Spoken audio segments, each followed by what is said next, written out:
Welcome back to the United Pubcast for, I'm not sure what day it is, whether day 2, day 3. All I do know it is the first full day of World Cup action in regards to 4 full games. And what that means in Australia is we do get a 9 p.m. kickoff, and that is in less than 2 hours' time. So we will be watching the Butcher, or hopefully watching the Butcher lineup for Lisandro Martinez. We'll get into his chances in regards to will he start for the Argentines. But obviously a big sort of big match day in regards to the Man United. You got Lisandro Martinez. You do have Christian Eriksen taking on Hannibal potentially as well, and the Rafael Varane, obviously France against Socceroos, which we'll touch on a little bit later. I'm not actually sure Rafael Varane's fitness, but Prem is in the hot seat with me. Obviously, a late injury replacement for Larry. Prem's been on maybe one of our first videos a while ago, and obviously on one or two podcasts as well. But good to have him back on. Prem, talk to me about first thing, how you been, and also the first couple of days of a World Cup. Talk to me, because I remember we were talking World Cup memories in a bit of a group chat we had, and we're talking about the 98 World Cup. I can't relate, man. 2002. Well, 2002 was my prime World Cup. That was getting home from school, and it was on all afternoon. And you were telling me you had a strict bedtime back then. So, talk to me. How's things? 2002, I'm 1 year old. 2006, Brazil. I remember Tim Cahill. I remember the Japan game, but I remember just watching it on the news because obviously it was in the morning or something. 2010, I remember the Germany game where Tim Cahill gets that red card. 2014, bedtime, strict parents. 2018, self-imposed bedtime with the HSC on. So finally, I feel like I know life's busy, but this is the World Cup for me that I'm just going to try and prioritize. So I had about 3 hours sleep last night, watched a couple of the games, going to do the same tonight. Yeah, no, definitely. This is where the World Cup does start for me, because it's been juggling work and some late night kickoffs and no sort of real blockbuster matches. But I think now, in terms of Man United are really kicking into it, we have Australia playing. Obviously, the big boys in Lionel Messi is playing in 2 hours' time. So the World Cup is definitely getting into the swing of things. Just say good day to some people in the live chat, and obviously some big fans of Prem, some mates of ours. Mate, good to see you, mate. Chris, as always, hope you're keeping well. Matt, good to see you. And Ian here, a good mate of ours from over in Perth, is Larry about to do an interview and be sacked. We might need to put him up for a bit of an interview and sort of go through the higher end stage again. But pleasure to have everyone. I've got to pull you up on this, Prem. Now, this is my Socceroos knowledge. You might know more about it than me, and potentially if that is the case. He might agree with me. I checked the Wikipedia. Kill got the red card. Cahill misses a game. I don't know who it's against, but Cahill misses the second game, comes back and scores the third game. There was a handball against Ghana. I remember that. That's what I do remember from 2010. I'm not sure if it was a red card. For a slide tackle. I'm not sure. People do correct me. I'm happy that you've seen me debate Emad every day, so you know we're more than happy to get at it. And Ian here, thanks Prem's parents for allowing him to join the stream tonight. If you are happy Prem is joining us, please do leave a like on the video. That would be great. And he does have his own YouTube channel. The link is in the description below. Go give it a follow. And he had, actually, a couple of hours ago, put a really good video up in regards to Ronaldo and Messi, which we'll be discussing in regards to this, because join the debate in regards to the Ronaldo and Messi debate. But you can't not. But definitely, but I think it sort of ties in nicely tonight, because obviously Lionel Messi, he kicks off in a few hours. But Prem puts a really interesting take, which I'm sure we'll discuss in little bits here, mate. But in regards to why I'm here sitting, I want the final between Portugal and Argentina, but there's a very sort of valid argument in saying it's probably not a good thing for football in regards to, does it end a potential debate if one of them is to win the trophy? So go give him a follow. The link is in the description below. But before we sort of look ahead to the day that is Prem, obviously Manchester United, I say Manchester United, but Manchester United and England were in action last night, midnight. I didn't catch the match live. I only watched the mini match. Had a 5 a.m. start, unfortunately, this morning. But we look at it. Harry Maguire played, came off, looked like a bit of, I think the tweet said that he's potentially feeling a little bit unwell. But apparently, from what I saw in the mini match, he looked solid enough. Sort of could have had a goal, I think he got an assist. Luke Shaw, obviously bombing forward, got an assist for the first goal. And Marcus Rashford obviously came off the bench and scored a really good goal. And ultimately, Marcus Rashford scoring at a World Cup, regardless what we think of him for, what position is he best suited, the individual, the person scored a goal at a World Cup. How can you not be over the moon for him? So good start for Man United and England in regards to the England aspect. Yep. But did you catch that game or have any thoughts about it? Yeah, watched the whole game, and I really think it would have been a totally different game, of course, if the Iranian goalkeeper was still there, I think. But that first half, there were moments I thought where Iran might be able to build on, and then England just went ham and just totally dominated that first half, played the whole game inside their half. Same with the second half. And I think Is like it a it's one of case? those Is it a performances. case we've Yeah. had it sometimes in regards to other nations, and we're going to throw it into the England one here? Were England good? Is England? Is that what England can do, or is it a case of no Yeah. disrespect? It's Iran. No, I think for me, a lot of the things you saw, obviously, like last time it was Phillips and Rice that would play that midfield. Bellingham's a much more attackive, creative player. I think when you don't play that extra third defender, it was a very different performance. It'll be Hmm. interesting though if Carl Walker is fit. Does he go back to that system? Does he make it the boring Southgate system that everyone just hates now? That's a real test for me now. So let's see and wait and see what happens. I think that's my memories. Of we all say England play three at the back. They all play five at the back. They've got 17 right backs in the squad. It's what we always say. Every time I remember watching England, though, especially at the Euros, it was 4-2-3-1. Well, I don't know. Maybe it's just the one or two of the big games. I I, remember I those think two, it's Rice and I think Phillips, it's just the fact that you probably think of Carl Walker as a right back, and a lot of people are thinking potentially. of him as a centre back. And having Carl Walker there essentially tells Kieran Trippier, go forward. No. So I think the shape changes through a game, and you don't need to worry about the numbers or whatever it is. But having that extra defender, if need be, it takes away a lot from your attack. So You I mentioned think in the Jude big games it Bellingham, might make a difference. and you mentioned Jude Bellingham. Obviously, we're going to focus on Marcus Rashford scored a goal, but I think Jude Bellingham's only 19, and he scored the first goal of the tournament for England at the World Cup. So congratulations to him. What a moment. He's a name in regards to club football. It's just going to be thrown about whatever club, whether it be Real Madrid, Liverpool, Manchester City, Manchester United will obviously be in there. Potentially how much money we have, time will tell.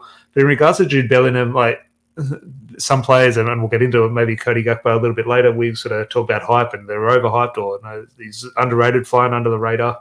With Jude Bellingham, it's a hard one because I think he's sort of flying under the radar a little bit, and that's down to playing football in Germany. Like he's not Yeah, I the get what you Kylian mean. Mbappe, Erling Haaland. But in regards to when you watch him and the ability he has and the potential price tag he does have, you think, well, we'll put him in that category of Erling Haaland and Mbappe. Is that potentially overhyping him? So I'm just thinking in terms of what you've seen of him in regards to weighing everything up, considering again he's only 19 years of age. Just what do you make of Jude Bellingham? And is there, from a selfish point of view in regards to Man United, is there a scenario? Let's say we do make the Champions League, and Liverpool, who are hotly sort of tipped for him, don't make the Champions League. What's the situation in regards to Man United and Bellingham? I think if you think about Man United and Bellingham, you're talking about a conversation that happened 2 years ago and didn't work out well. For me, I see what Rob's just commented. Your favorite rapper scene down, perfect. I just think now, same thing with the Erling Haaland situation last year. When you sign Ronaldo, you lose your ticket to the Erling Haaland race. When you sign Casemiro, you lose your ticket to the Declan Rice, Jude Bellingham race. And I just see him going to maybe a Liverpool if they get new owners, Chelsea if their American owner wants to splash some cash, maybe even a PSG or a Madrid. I don't see him coming anywhere near our club, purely just financially. That's definitely a sort of a card we do have to look at in regard to the finances, and I think we just have to go back to the conversation Richard Arnold had in the pub with those United fans, and the things don't look good financially, sort of moving forward, especially after our big expenditure Yeah. this year in regards to Casemiro, Anthony, and obviously we're not going to get into it this one, but you've seen the latest news in regards to Team Viewer potentially sort of not happy with their sponsorship. So who knows what our finances are going to look like? But you're right in regards to saying it didn't work out well when we went in for Bellingham this time, or whenever it was, a year ago or 2 years ago. It didn't work out. And United get a lot of criticism for that. And I found that criticism where I probably piled in on the criticism, Yeah. but really, City surely went in for him. Liverpool surely went Yeah. in for him. It was I, only I United don't who were reported to show him around. Yeah, Every club would have shown him around. I don't blame United. Obviously, you want to be early on these wonder kids, and you like even the Brazilian kid. I think his name's Endrick. I'm not too sure. Yeah, 16 years old. He's being Palmeiras. he's being shopped around everywhere. He's getting the world tour right now. They're in control right now. So if a player's got options, it's up to him where he goes. And I genuinely think he made the best decision for his career. So no love lost Oh, from yeah. our end. Take a couple of years in Germany where it's definitely a bit easier than the Premier League. Get some first team games and take it from there. Yeah, no, you have to take your hat off to him because so many players in that position. Let's say he's an 18-year-old at Manchester United, he might sort of bide his time and he maybe would not develop it like Jadon Sancho did, and like Jude Bellingham's done. Go over Germany, guarantee first team football at the highest level. One, you have to credit the player for that, but you also have to credit the club and Borussia Dortmund for giving them that platform Selling and that giving that. project, yeah, yeah. But not only that, the faith to continue to, like, it's not like a Yeah. 19. All Oh, these young players go okay. over there.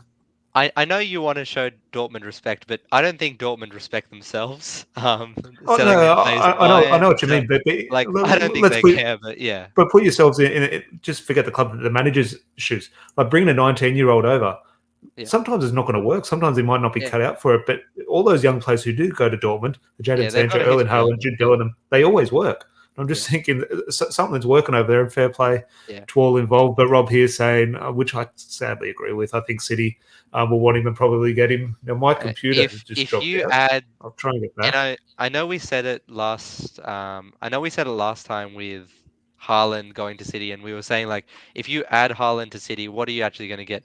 If we see that with Bellingham now, like someone who can pass, dribble, move well, who's an athlete but also a really good technical player, like there's so much to this guy's game. I'm not going to call him Pogba, but he has a lot of different skills, and I think if you give that to Pep Guardiola, I think that's just too much, man. I don't want to see that. Yeah, no, definitely. Now, I'll just have a bit of a check, Prem, because my screen has gone completely black, but Yep. I can hear you crystal clear. Yep. Can you still hear me? Yeah, I can hear you perfectly. Okay, perfect. Until my computer comes back on. Starting to maybe boot up a little bit now, but we'll move on in a little bit. Sort of, we'll touch on the Man United sort of aspect a little bit later in regards to Lissandro Martinez kicking off in a few hours' time. If I do cut out Prem, just waffle. I'll pick a comment and waffle on for a couple of seconds until I do No kick back worries. in. More than happy to talk to Ahmad. But the other game, obviously, England finished obviously 6-2 win. Congratulations to them. Obviously, Netherlands had a win against Senegal. Now, I only caught the mini match of that, and it sort of looked a little bit end to end. I think Netherlands obviously looked the dominant team. I saw Frank de Jong had a good chance, and I think one or two chances towards Senegal. I saw a good save down to left by the Netherlands goalkeeper. But on the balance of play and looking at the stats, I think 2-0 play tells a bit of a story. The Yeah. deserved winner, obviously, you'd probably on paper say that Netherlands were supposed to win that. But the name that comes out of that, and obviously by the sort of no sort of hiding from the thumbnail and the title, we are going to tie this into Cristiano Ronaldo, and not the Ronaldo debate. Should he go? Should he stay? Obviously, we're all side he needs to leave. But obviously, if he needs to leave, you have to bring someone in. Now, someone who Eric Ten Hag obviously has a sort of keen interest in is Cody Gakpo. Cody Gakpo himself confirmed this interest, saying yes, something was there, didn't quite eventuate. Was that off the back of an Anthony deal? Was it off the back of Ronaldo not leaving? Eric Ten Hag and Cody Gakpo know that more than us. But just your thoughts on Gakpo in regards to, is he a striker? A lot of people, I was having a discussion with Ian a little bit earlier. Is he a wide player? Is he? I sort of liken him from my limited knowledge of him, from what I've seen. Yeah. Both I saw him play against Arsenal a couple of weeks ago for PSV, and obviously my extensive YouTube scouting. I see him as, and not in a disrespectful way. I I'm was not, just about to say, yeah, the YouTube scouting is uh, the only way we've watched this guy.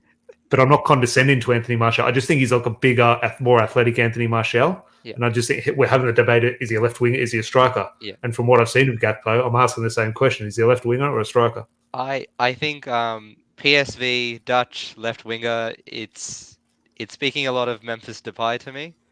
And I just remember Depay in preseason. We didn't really know how to use him because the forwards, the wingers in Eredivisie, they're so narrow sometimes because of how much they want to dominate the ball. And we ended up using Depay as a second striker. I remember against like Southampton, I think it was early that season. We used him as a striker up front, Yeah, and it's these sort of things that think makes me think like if Martial's not fit, he could play down the middle. He has definitely got that aerial ability as well that unfortunately none of our forwards apart from Ronaldo have. So I think he does have that to his game. But I think like every forward these days, they find a lot more of their freedom on the wings. yeah. So playing with someone like Martial, who's a very giving striker, who's not too selfish to take that shot, he could excel out wide as well. Here, Rob saying it in regards to the game Senegal Netherlands. Senegal, I think, edged it performance wise, even without Sadio Mane, but Cody Gakpo was class. Just back on Cody Gakpo there in regards Yep. to, let's draw up a scenario where you want him to come into Manchester United, Yep. where you're watching as a neutral here and you're watching. Do you want him to perform well and say, yeah, that's sort of provides evidence why Eric Ten Hag could get him, or has that goal and maybe a good performance put an extra 20 million on a price tag, Yeah. which is the last thing Manchester United need? Yeah. It probably has put more money on his price tag, how any of these players play in this tournament, but I think with all these players from lower leagues, like Gakpo, I'm sorry to the Eredivisie, but it's just the fact everyone wants to come to the Premier League right now. It's really up to the player and when he wants to come. I Yeah, genuinely think like this year, next year, whenever, if he wants to come to Man United, it'll be done. yeah. Same way with a lot of these players that are going to find themselves a move the next few years. I think this one, with especially with the Gakpo, and obviously has been that contact. The big selling point for me is not which always should be Man United, but it's not so much Man United or the Premier League.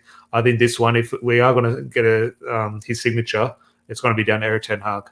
I think that is the key in regards to this signing. Yeah. So fingers crossed if Eric Ten Hag does want him and sees the future for Cody Gakpo at United. But I think that'll be the turning point if we are to secure Cody Gakpo. But I'm definitely looking forward. I'll definitely tune into the next Netherlands match and see how he does go. I'll make sure I do watch the 90 minutes because just touching on Netherlands, it did remind me that Daley Blind exists. Watching him play, I was saying that I loved him at United. I thought he was very good at United. And obviously, like we'll talk about Martinez later, but that was a centre back for me that just had an amazing passing game. He didn't have the physical tools, but he didn't even need them to play at a good level, and that really impressed me. And it's been 8 years now since 2014. He's been playing fullback as a slow guy. This is something that's really rare in the game, so hats off to him for that.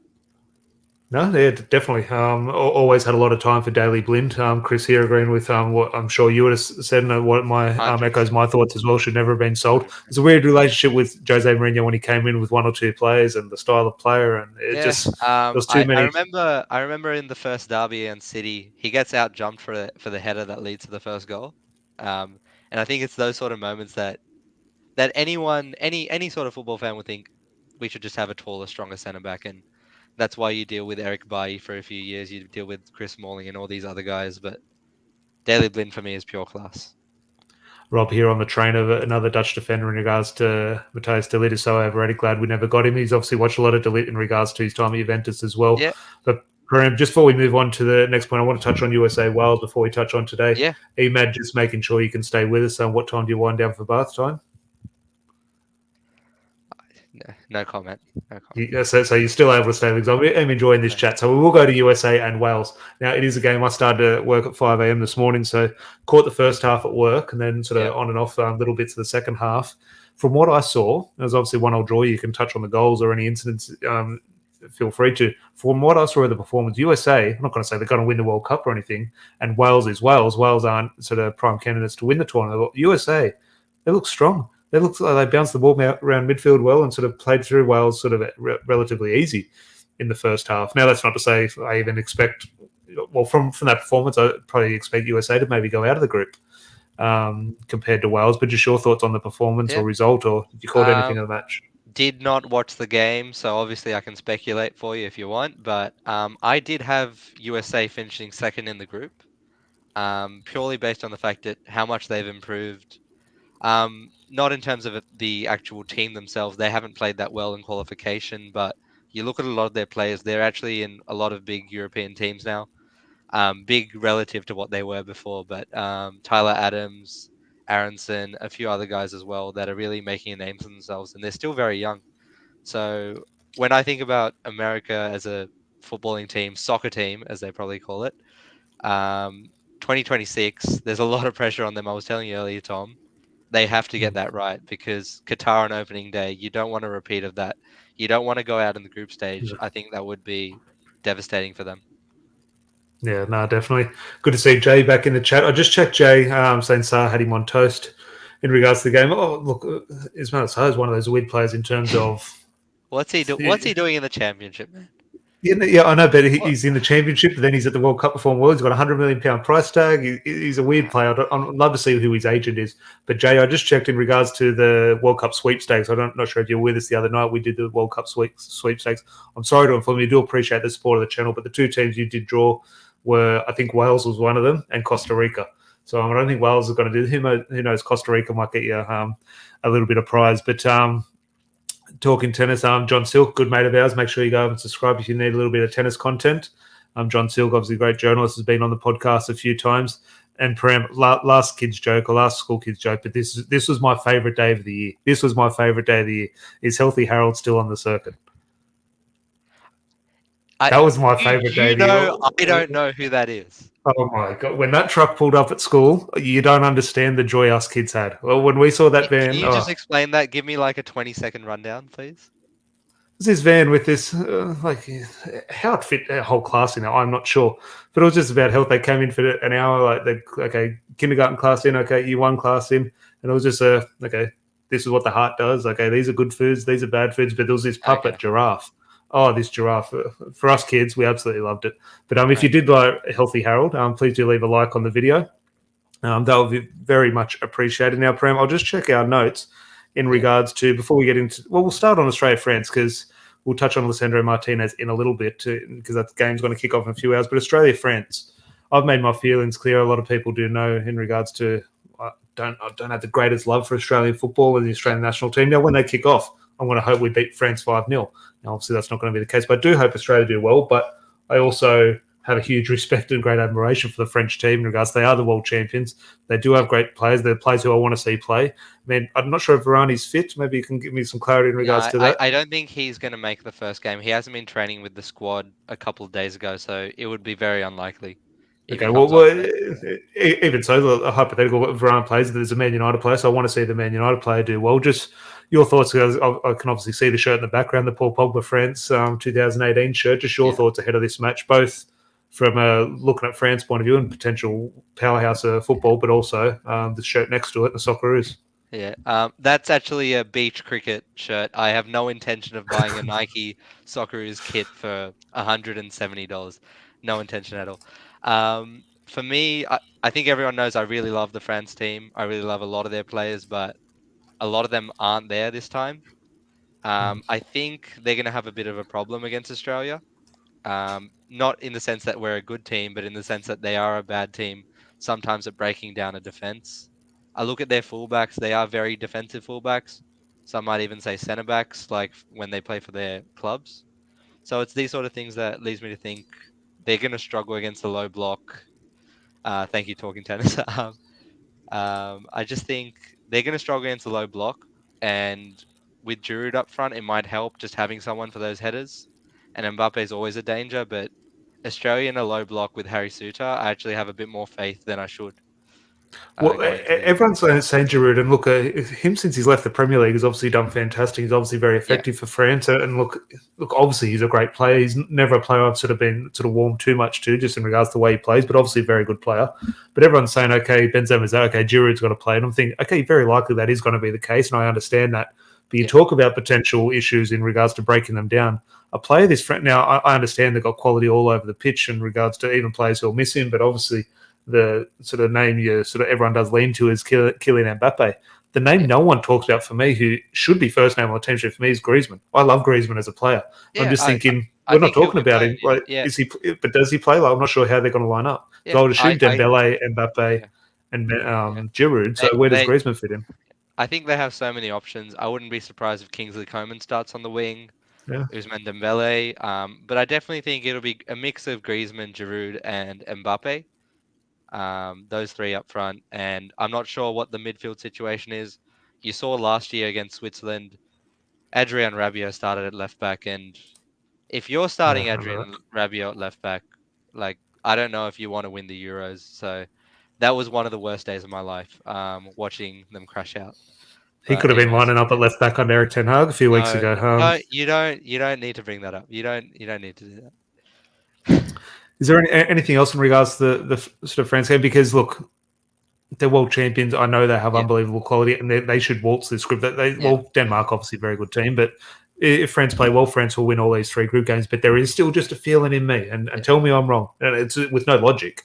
yeah, I just have a feeling, and you potentially sort of raise one or two questions in how they could potentially struggle against Australia.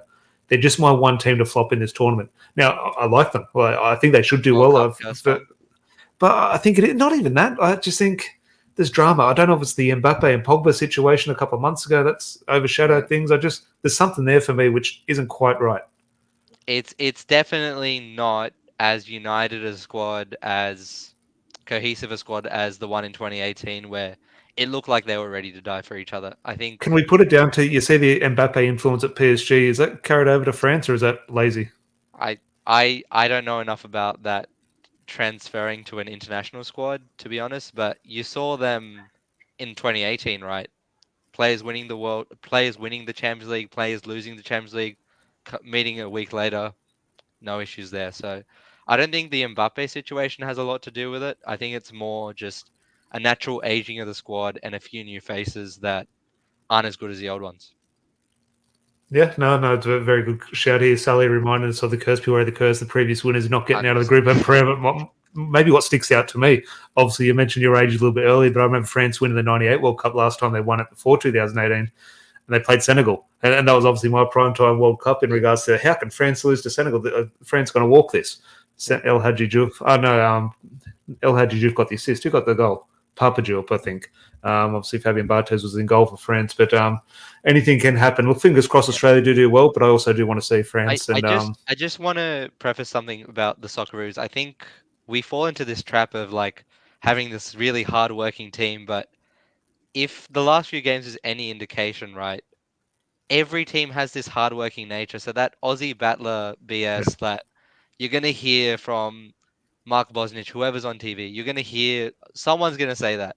And I yeah, just want this country, this league to get out of that mindset that we are just gonna outwork everyone because hard work's pretty much universal these days. yeah. So I don't want to see us put in a good shift and call it a day. I want to see us play a style of football that you can say 20, 30 years time, whenever we host a World Cup, that we can actually put on a bit of a show.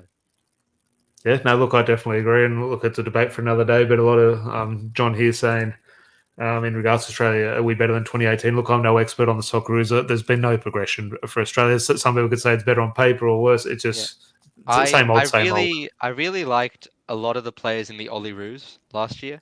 And I think obviously a lot of them won't be playing, but Harry Suter, Thomas Deng, they're in the squad. Azani's obviously not in the squad, but there's a There's lot of obviously young the kid talent. who's signed for Newcastle as well. He's about to head over to Puyol. Newcastle as Yeah. well. Is he likely to feature? He seems young. I assume it'll be a 10 to 20 minutes off the bench sort of thing. I don't think he started a professional game still, which Yeah, is crazy. He scored a lot of goals, but he's not a starter. And you don't want a player to like it's not worth it, man. Like he doesn't need this to be his moment. He's got plenty of chances in the future, mm. plenty of times where he'll be the main guy. We don't need to put that burden on him right now.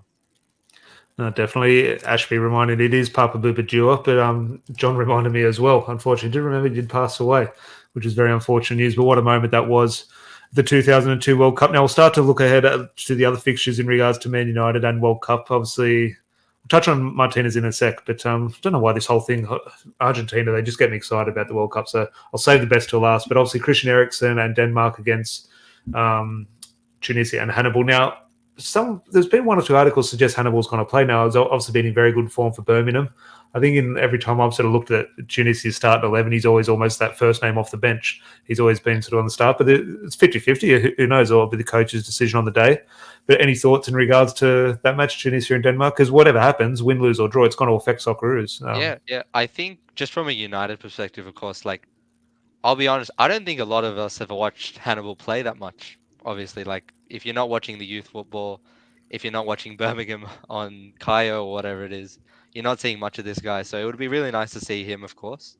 I think he was actually playing in the Africa Cup, so Yeah. I'll be Oh, pretty yeah, interested to you see him always see play. photos and Yeah, footage of him, but yeah, yeah. it sounds like he's off the bench a bit. But this Denmark team, man, like what they did at the Euros was crazy. What they did at the World Cup was pretty solid before that. I think they're a very solid team. They know their strengths, they stick to them. Very sound team. And they, along with Switzerland, there's a few teams that just know what works and stick to it. And it's been working well for them for like 6 years now. So credit Yeah, to them. look, Switzerland are the one. I never know how they even qualify for a tournament. They always just prod along, and then suddenly they're in the Yeah. quarterfinals of a tournament. And look, that's obviously the recipe for them. So fair play. So you touched on that in regards to we're debating if Hannibal's going to start or not. Now, Lissandro Martinez. If you look at his performances and sort of how much we love him as Man Has to United fans, start, man. He he has has to to. start.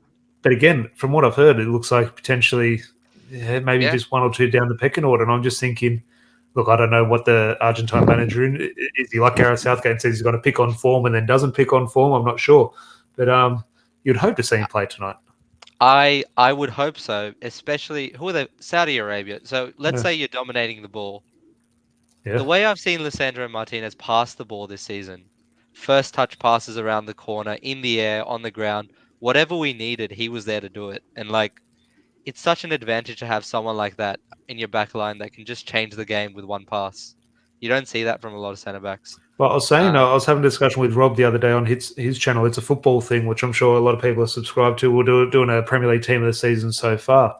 And where we both put Lissandro Martinez in there. And one of the points I made, and it just sort of popped up in my mind in terms of, you remember that sort of the box-to-box midfielder who would drive your team forward, whether it be a Yaya Toure or a Brian Yeah. Robson or players like that. Don't need to do If, that anymore. no, but he has that feeling. Like he Yeah. doesn't do it by Yeah. really Yeah. bombarding forward, but No. whether his attitude, his mentality, his Yeah. one-touch play, and he can dribble.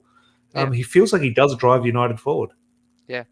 I mean, I've seen Harry Maguire drive us forward for 3-4 years, so it's refreshing seeing a faster, more agile player have that role. But going back, I was just thinking, like, let's reverse the sides. Let's say we are the Argentina manager.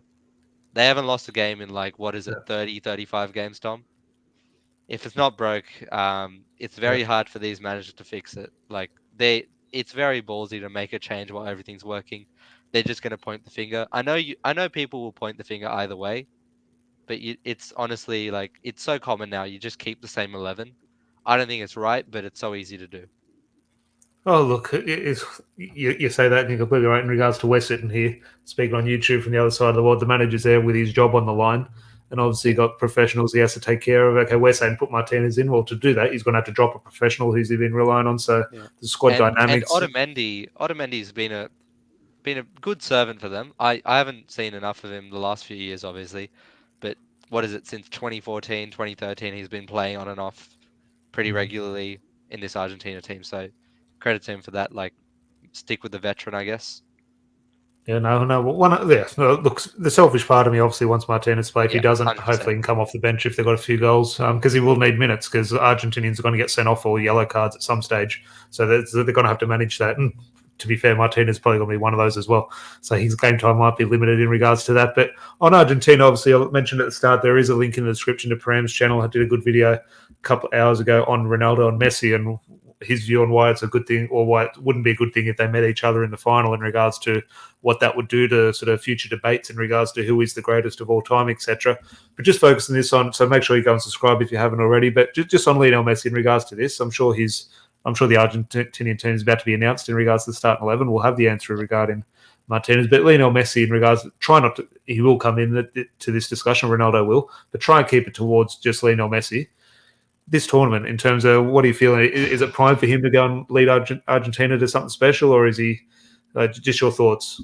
At his age, you couldn't picture a better situation to be in. Like, we're at a point now, like Argentina. If you've ever watched an Argentina game the last couple of years, this team is like 10 guys ready to die for Leo Messi and Leo Messi himself. Like, the camaraderie in this team is like next level. I haven't seen anything like that in club football lately. I haven't seen like that. Can that be at their detriment in regards to? I'm not saying it's the same as Ronaldo in regards to you see United try and get the ball to Ronaldo. As soon as you said that, I knew. Not in that aspect, but in regards to just shifting the focus in regards to forgetting the job at hand. We're worried. Okay, let's make sure Messi's happy. Okay, where's he on the pitch? In terms of still 11v11 on the field, worrying about other areas, is that at their detriment? But they're winning games.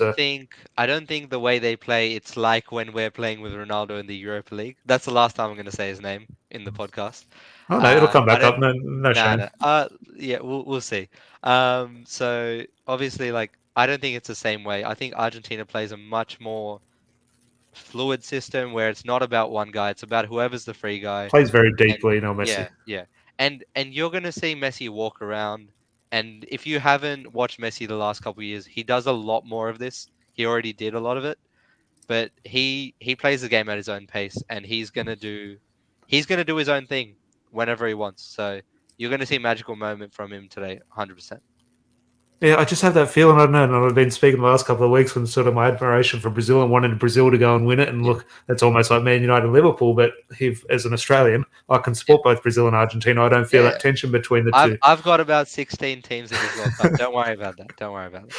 But it is regarded. I think every Manchester United, I was discussing with Emad a little bit earlier, every Manchester United fan do have a soft spot for Argentina, obviously, after obviously the hand of God, obviously 98 with David Beckham. There's always been so much drama, but in terms of the relationship England and England fans have had towards Man United, that's why so many Man United fans have sort of favoured Argentina. And every Argentinian we've had at Old Trafford has been a crowd favourite. Gabriel Heinze, obviously Carlos Tevez ended poorly, but he was building a statue when he's at Old Trafford. He was a fan favourite in a front three with Ronaldo and Wayne Rooney. Carlos Tevez was everyone's favourite. That's how brilliant he was. And obviously we've got Lisandro Martinez now. When Marcus Rojo was on it, we all loved Marcus Rojo. Now, it was a love-hate relationship at times. Yeah. But when they are on it, these Argentinians, it does give you a lot to look forward to. So I think a lot of Man United fans do hope, and it's, again, tied in regards to this Portugal-Argentina thing, in regards to Lionel Messi's technically in that argument on the other side of the fence. We should want Portugal to win. But obviously I think every football fan, regardless of where you sit on the fence, if Lionel Messi is to turn it on this tournament and do it for Argentina, I don't think, besides the sort of fanboys on Twitter in terms of the two cults, I think all adults will sort of just take your hat off and just clap.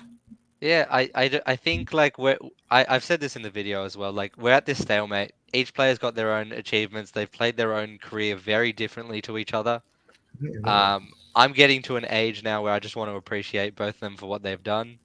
Forget all the bad bits in between and just move on with it. But I know somewhere in the realm of Twitter there'll be just this ongoing debate about who is the GOAT, and that's never going to end. I just have this feeling.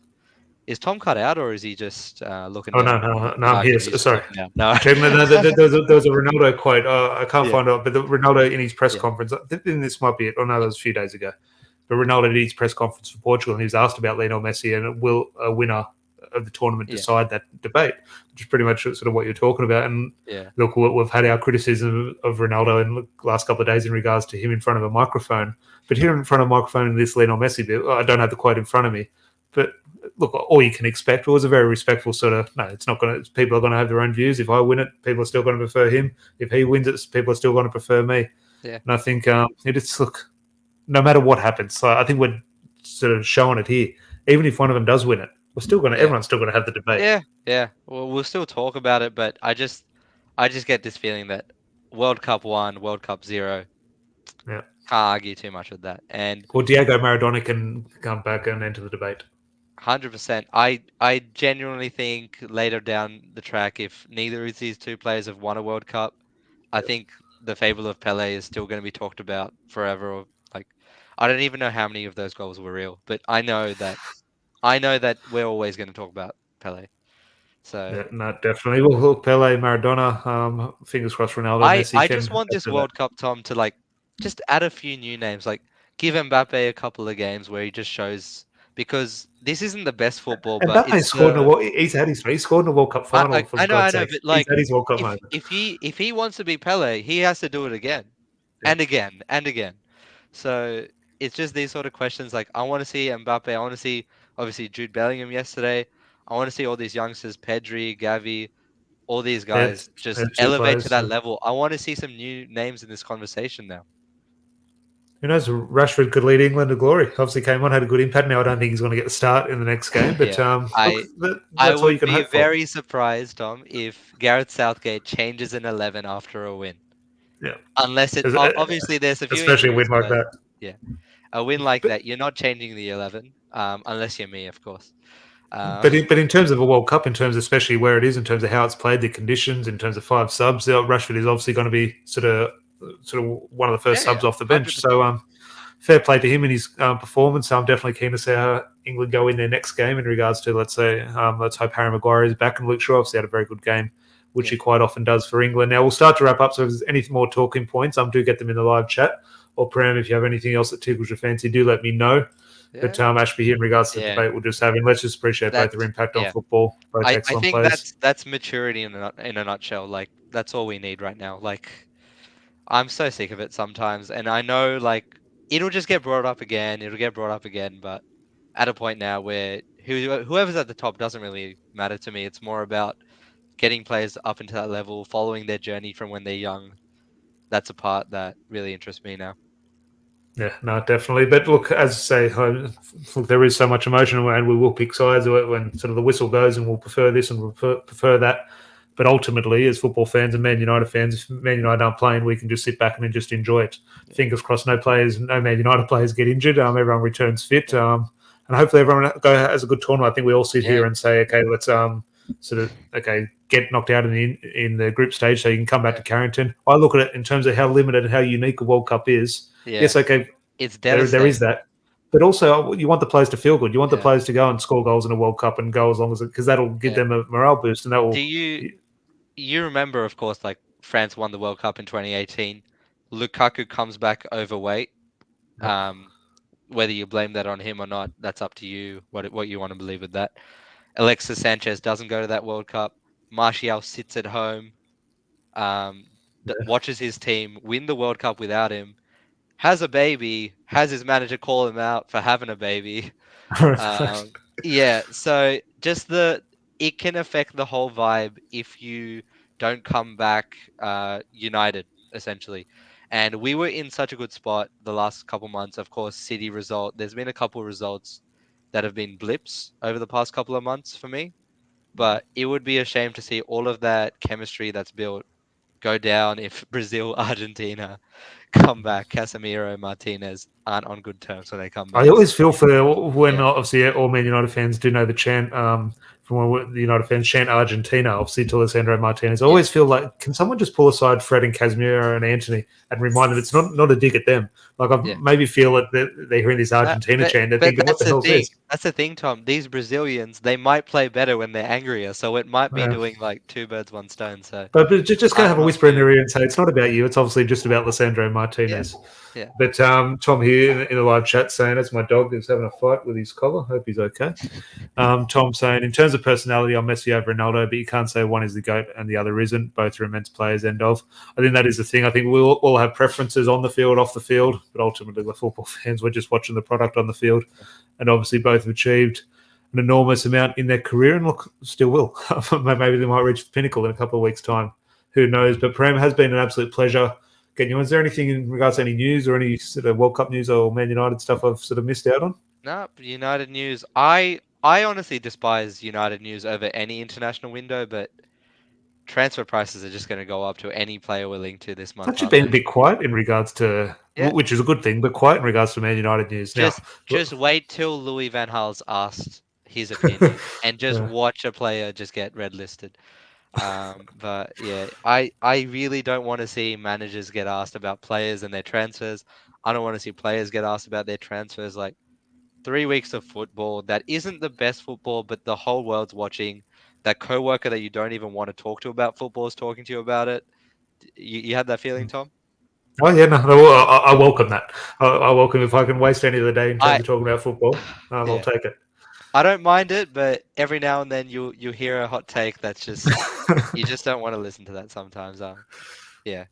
Is David Beckham still playing for England? I've got that one once or twice. Yeah. But favorite Socceroos player, Tom?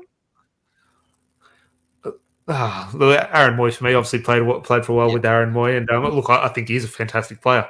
I think he's one of the best players I've played with, and to be fair, I hate saying this, he's one of the only players I do know in the Socceroos. Unfortunately, obviously, Matty Ryan, one or two players, but I think Aaron Moy, look, sort of went overachieved when I was with him. He went over to Bolton, sort of started there, then he moved up to Scotland before sort of kicking on with his career. And in terms of, you do look what he's done in his career. Now, yes, we do look at the gold generation of Cahill, Kill, Verduk, and fantastic things. But Aaron Moy, in terms of young player from Western Sydney come through, what a career he's had. There's not too many guys like there. I hope there'll be more with Western Sydney. Like, there's not too many guys you can look around and say, "Oh, they've made it," and like that's just the thing. He's done it around the world at the highest level. No, definitely. Look, so who knows? Maybe Aaron Moy can curl one into the top corner. Nothing will make me happier. But I do want to see Rafael Varane. I'm thinking more VAR penalty. That's what would make my day. A bit I of don't mind drama. In the fans' dressing room. I'm all for VAR ruining a team's World Cup dreams this tournament. It's going to happen. It's going to happen in dramatic fashion. It's going to happen in. Look, I think that'll be around England. To be fair, that penalty against PSG set a dangerous precedent for this fucking sport, mate. The L1, Marcus Rashford below. Was that a penalty? That was a penalty. I don't know. It was. We'll take it. We'll take it. Obviously, we're taking it. We definitely are taking it. No, definitely. But God, that was a throwback. Yeah, I might have to go back and watch those highlights, get me to Marcus Rashford mood. But as I said, hopefully everyone did enjoy that. Please go follow Prem. Link is in the description below. As I said, that Ronaldo Messi video is definitely worth a watch. Make sure you do leave a like on the video on your way out. And if you are new, please do hit that subscribe button. That would be great. She'll be back tomorrow, maybe discussing the previous day's football and obviously all talking points. And Larry, I'm sure, will be back over the weekend getting some stuff out there. But Prem, been an absolute pleasure, mate. No worries, mate. Anytime Larry's disappeared, anytime he's not responding to the group chat, you know who to call. Okay, I could be giving you a call in about 24 hours. But until then, stay tuned and everyone have a good night of football. Obviously, a sleepless night for us here in Australia. But we'll chat to you tomorrow. Cheers. Thanks, guys.